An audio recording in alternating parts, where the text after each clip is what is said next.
En febrero de 2020, un video que generó gran controversia comenzó a circular en las redes sociales de China. En la grabación, se veía a un grupo de niños pequeños en situación de pobreza, provenientes de distintas regiones de África, repitiendo frases en mandarín que no comprendían. Lo que hacía este video particularmente alarmante era el contenido de las frases. Insultos racistas dictados por un camarógrafo que permanecía fuera de cuadro y que, aprovechándose de la vulnerabilidad de los menores, les hacía repetir palabras cargadas de humillación y discriminación.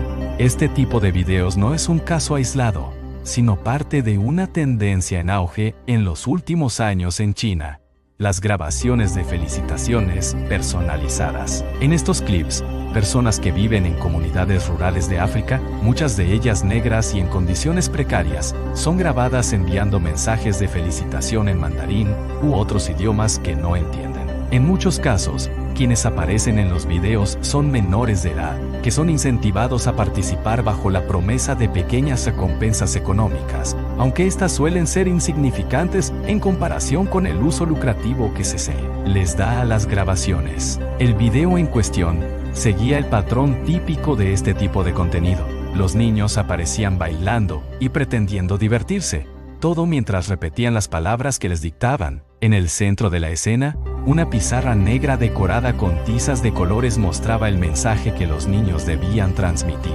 añadiendo un aire aparentemente festivo que enmascaraba la explotación que estaba teniendo lugar. Detrás de estas grabaciones, que son comercializadas como entretenimiento en plataformas digitales, se esconde una realidad mucho más oscura. Estas prácticas no solo perpetúan estereotipos racistas, sino que también explotan la pobreza y vulnerabilidad de las comunidades africanas, convirtiendo su dignidad en un espectáculo para el consumo global. Este caso específico encendió una alarma internacional, revelando hasta qué punto la desigualdad y el racismo pueden ser utilizados como herramientas de beneficio económico en la era digital. Los reporteros Runako Selina y Henry Mango, integrantes del equipo de investigación de BBC Africa IG, asumieron el desafío de desentrañar la verdad detrás del video racista que sacudió las redes sociales en 2020. Este video, que mostraba a un grupo de niños africanos en situación de pobreza repitiendo insultos racistas en mandarín, no solo generó indignación global, sino que también dejó muchas preguntas sin respuesta. ¿Quién estaba detrás de esta grabación? ¿Dónde había sido filmada? ¿Por qué alguien querría humillar de esta manera a niños inocentes? Para Runako, la búsqueda de respuestas era más que una investigación periodística. Era algo profundamente personal. Luego de que la controversia se desvaneció en las redes sociales, yo no podía olvidarme de ese video, confiesa la periodista. Como mujer negra viviendo en China, el video se quedó grabado en mi mente. Era imposible no sentir indignación al ver cómo la dignidad de esos niños había sido pisoteada por alguien que claramente no entendía, o no quería entender, el impacto de sus acciones. Me preguntaba constantemente, ¿dónde se grabó? ¿Cuál era la motivación detrás de esto? ¿Quién tuvo la crueldad de tomar a un grupo de niños felices y vulnerables y convertirlos en el blanco de una burla tan humillante? Con estas inquietudes en mente, Runako y Henry comenzaron una investigación que los llevaría a recorrer un camino lleno de obstáculos. Durante meses, el equipo de BBC Africa IG se dedicó a analizar cada detalle del video. Utilizando técnicas avanzadas de análisis forense de video, estudiaron las imágenes cuadro por cuadro, buscando pistas que pudieran revelar la ubicación exacta de la grabación. Examinaron el fondo del video, los dialectos locales y cualquier elemento visual que pudiera ofrecer una pista sobre el lugar donde se llevó a cabo. Pero el análisis técnico no era suficiente. Para comprender el contexto detrás de este video, Runako y Henry también realizaron un trabajo de campo exhaustivo. Visitaron comunidades en África donde este tipo de grabaciones eran comunes. Entrevistaron a testigos y hablaron con expertos locales que les ayudaron a entender las dinámicas económicas y sociales que podrían haber permitido que algo así ocurriera. Lo que descubrieron fue más perturbador de lo que inicialmente habían imaginado. No se trataba solo de un caso aislado. sino de una práctica más amplia y sistemática en la que comunidades vulnerables eran explotadas para producir contenido que generaba ganancias en plataformas digitales. Las felicitaciones personalizadas, como el formato del video en cuestión, se habían convertido en una tendencia en auge en algunas regiones de China. Detrás de estas grabaciones, a menudo percibidas como inocentes o divertidas por quienes las consumen, se escondía una realidad de explotación, pobreza y racismo que rara vez salía a la luz. A pesar de los desafíos, su persistencia dio frutos. Después de meses de arduo trabajo, Runako, Henry y el equipo de BBC Africaye lograron encontrar respuestas clave. Identificaron la ubicación exacta donde se grabó el video. Descubrieron detalles sobre las personas involucradas y desvelaron las motivaciones detrás de su creación. Sus hallazgos no solo arrojaron luz sobre este caso específico, sino que también abrieron un debate más amplio sobre la explotación y el racismo en la era digital. Para Runako y Henry, esta investigación representó mucho más que una simple historia. Fue un llamado a la acción para exponer prácticas que deshumanizan y perpetúan estereotipos dañinos. Su trabajo no solo buscaba justicia para los niños afectados, sino también crear conciencia global sobre cómo las plataformas digitales pueden ser utilizadas para perpetuar desigualdades. Con este caso, el equipo de BBC Africaye demostró una vez más el poder del periodismo de investigación para sacar a la luz verdades incómodas y defender la dignidad de quienes más lo necesitan. El llamado video del coeficiente intelectual, como lo denominan Runako Selina y Henry Mango, es solo uno de los numerosos videos racistas que circulan en redes sociales dentro de China. Sin embargo, este caso en particular dejó una marca indeleble en Runako. Su naturaleza profundamente ofensiva y deshumanizante, junto con la indignación global que generó, lo convirtió en un símbolo de la explotación racial disfrazada de entretenimiento digital. Para Runako, el impacto de este video fue diferente. No era solo otro ejemplo más de racismo cotidiano. Era un recordatorio de cómo los estereotipos raciales pueden ser perpetuados y amplificados a escala global. Uno de los elementos más controvertidos del video, y el que encendió las alarmas cuando se hizo público en 2020, fue el uso de un término específico que los niños repetían sin comprender su significado. La palabra que los niños están usando en el video es Heigi, explica Runako, quien se tomó el tiempo de desglosar su significado y contexto. Heigi podría traducirse literalmente como monstruo negro o demonio negro, pero en realidad es mucho más que eso, añade con seriedad. Es el equivalente chino de la palabra que comienza con N en inglés, una de las expresiones más ofensivas y cargadas de odio racial en la historia. Este insulto, puesto en boca de niños que claramente no comprendían su gravedad, se convirtió en el punto central de la controversia. ¿Quién había escrito el guión del video? ¿Quién había enseñado esas palabras a los niños? Y sobre todo, ¿quién se beneficiaba de la creación y difusión de este contenido tan humillante? Con estas preguntas en mente, Runako decidió convertir su indignación en acción. Sabía que encontrar respuestas requeriría una combinación de herramientas modernas y una dedicación implacable. El primer paso en su búsqueda fue contactar a expertos en videoanálisis forense, con la esperanza de que los detalles más pequeños del video pudieran ofrecer pistas cruciales. Los expertos analizaron cada cuadro del video con precisión meticulosa. Elementos geográficos, características topográficas y detalles en la señalización local se convirtieron en piezas de un rompecabezas que, lentamente, comenzó a tomar forma. Fue un trabajo arduo y metódico, pero finalmente dio sus frutos.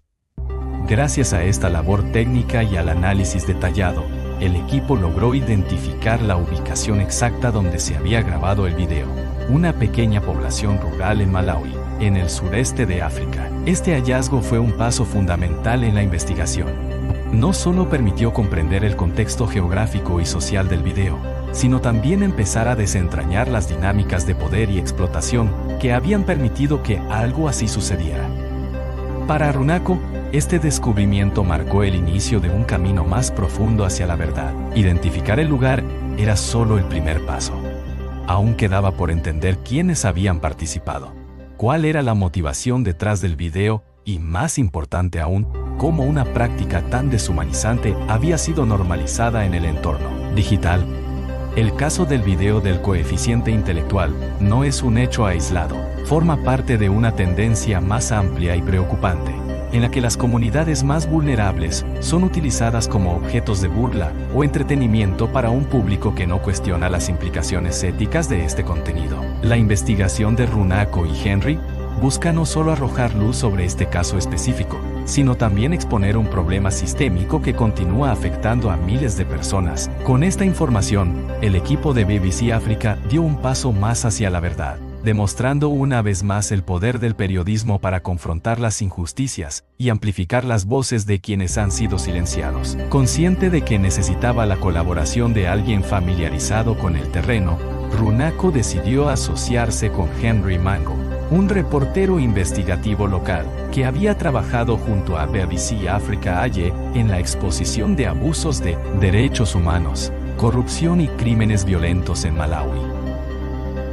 Henry, con su vasta experiencia, sabía lo que implicaba investigar a fondo casos tan delicados y complejos. Cuando Runako me mostró el video del coeficiente intelectual, quedé completamente en shock.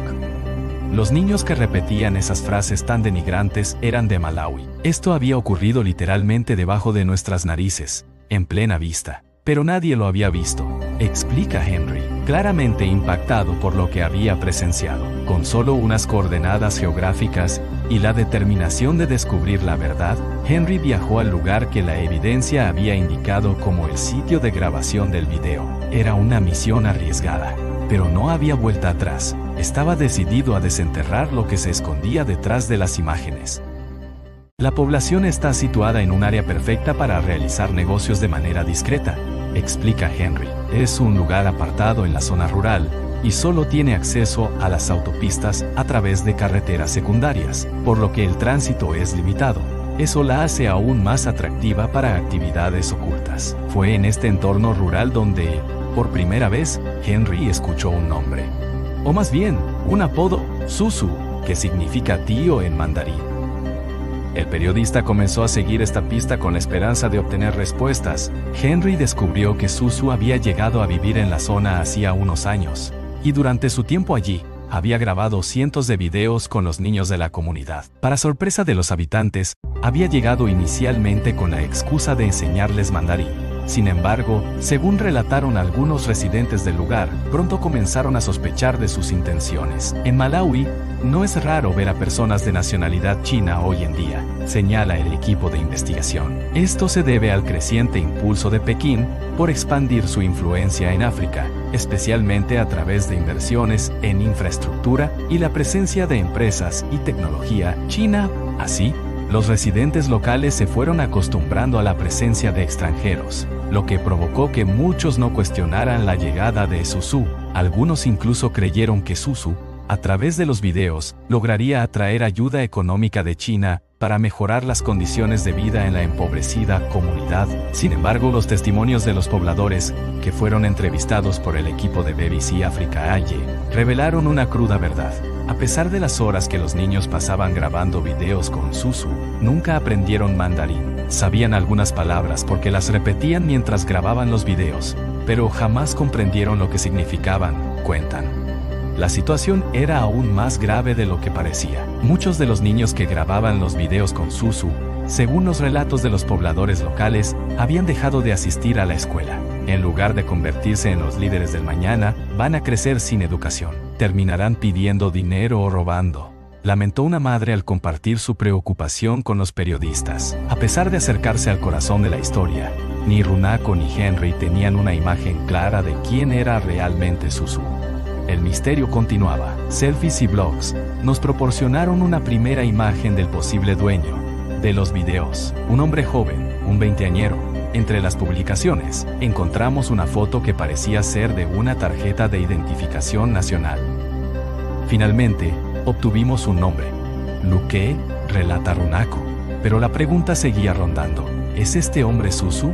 ¿Es él quien realmente grabó el video del coeficiente intelectual? La incertidumbre persistía, Y el equipo de BBC África sabía que solo al descubrir la identidad detrás de Susu podrían desvelar toda la trama de explotación y manipulación. Después de meses de intensas investigaciones, repletos de evidencia incriminatoria que confirmaba sus sospechas, los periodistas decidieron finalmente confrontar a Luque en su propia casa. Sabían que era el momento de exponer la verdad y enfrentar al hombre detrás de las grabaciones. Runako, acompañada por Henry, se acercó a la residencia de Luque con determinación, mientras los curiosos habitantes del lugar observaban con atención el desarrollo de los acontecimientos. La tensión en el aire era palpable, y la resolución de los periodistas era inquebrantable. «Todos los chicos locales te llaman Susu, ¿verdad?», preguntó Runako sin vacilar.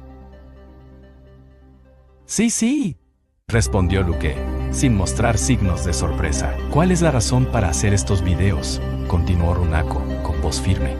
«Lo que quiero es esparcir la cultura, la música, la danza de China, incluso las palabras chinas, el lenguaje chino», explicó Luque, intentando justificar sus acciones con una argumentación superficial y generalizada sobre el intercambio cultural. Pero Runako no se dejó engañar. Sabía que algo más oscuro se escondía detrás de esas palabras. «Nuestras fuentes dicen que usted golpea a los chicos», dijo, desafiándolo directamente. «No lo hice», respondió Luque con rapidez, pero su tono parecía carecer de convicción. La periodista no se detuvo. «Vimos el video en el que los hace decir, soy el Diablo Negro». «¿Lo hizo?», preguntó, con la misma firmeza. Luque dudó por un momento antes de responder. «Yo no hice ese video». La evasiva de sus respuestas solo aumentó la sospecha de los periodistas sobre su implicación en el abuso. «¿Esto se considera explotación? ¿Sabía usted eso?», insistió Runako, buscando provocar una reacción más clara. «No los exploté», dijo Luque, pero su afirmación no fue convincente. Era evidente que estaba intentando evadir la responsabilidad de sus actos, y sus respuestas eran vagas y llenas de contradicciones. El impacto de la investigación no pasó desapercibido. La ministra de Seguridad Interior de Malawi, Jan Monawausa Sendesa, se pronunció públicamente sobre el caso, señalando que Susu había violado las leyes de protección infantil y que tendría que enfrentar las consecuencias legales. En una conversación con el periodista Henry Mango, la ministra afirmó rotundamente: «Se ha violado el Acta de Protección y Justicia Infantil y utilizaremos esta ley para asegurar que este individuo enfrente la justicia. No permitiremos que extranjeros insulten a nuestros hijos, a nuestros ciudadanos». La denuncia provocó una reacción inmediata por parte de las autoridades locales. La policía de Malawi anunció el inicio de una investigación oficial sobre el caso, dejando claro que las autoridades no tolerarían la explotación de menores bajo ninguna circunstancia. El caso de Luque, quien había llegado a Malawi con un disfraz de promotor cultural, se estaba desmoronando, y la presión para llevarlo ante la justicia aumentaba con cada nueva revelación. La historia estaba lejos de terminar, pero el trabajo de los periodistas de BBC África había puesto en marcha una cadena de acciones que, con suerte, garantizarían que aquellos niños afectados pudieran encontrar justicia. Cansados de una conversación infructuosa, en la que Susu negó rotundamente todo lo que el equipo de BBC África había logrado comprobar a lo largo de los meses, Runako y Henry se vieron obligados a abandonar la población con una sensación agridulce, como ambos describieron tras su encuentro con él. «Pasé tanto tiempo revisando los videos de Susu, preocupándome por todo lo que estaba ocurriendo detrás de escena. Ahora, por fin, sabía la verdad», comenta Runako, reflejando la sensación de alivio y satisfacción al haber destapado una parte de la realidad. Sin embargo, su rostro muestra también el peso de las revelaciones. «Pero mientras me preparaba para dejar a Henry, este descubrimiento se sintió agridulce. Dulce porque junto a Henry habíamos logrado descubrir uno de los peores ejemplos del racismo al que todas las personas de raza negra nos enfrentamos, tanto en el continente como en la diáspora», añade, con una mezcla de triunfo y tristeza en su voz.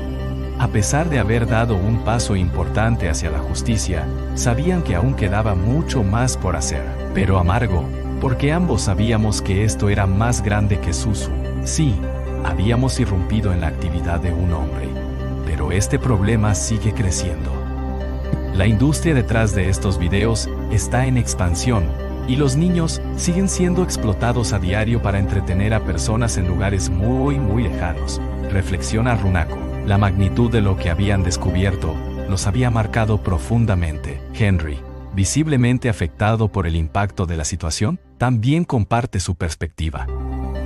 Cuando miro mi país, pienso en todas las personas que aún se enfrentan a la pobreza y cómo Susu aprovechó la vulnerabilidad de los niños. Se aprovechó de su buena fe. Vino a Malawi y traicionó a nuestros niños. Usó su desconfianza para obtener lo que quería, sin importar el daño que causaba, dice, con un tono de frustración y tristeza. Tras la publicación del reportaje, la policía de Malawi confirmó la detención de Luque, un ciudadano chino que, como se había documentado en la investigación, se dedicaba a producir estos videos de contenido racista y denigrante, explotando a los niños de la comunidad. Soy un monstruo negro, tengo un coeficiente intelectual bajo. Estas palabras, las mismas que los niños habían sido obligados a repetir, resonaron en la mente de los periodistas, como un recordatorio cruel de las realidades a las que muchas personas negras siguen siendo sometidas. La acción de la policía era solo el principio de un proceso más largo que podría traer justicia. No solo para esos niños, sino también para una sociedad que había sido testigo de este abuso sistemático.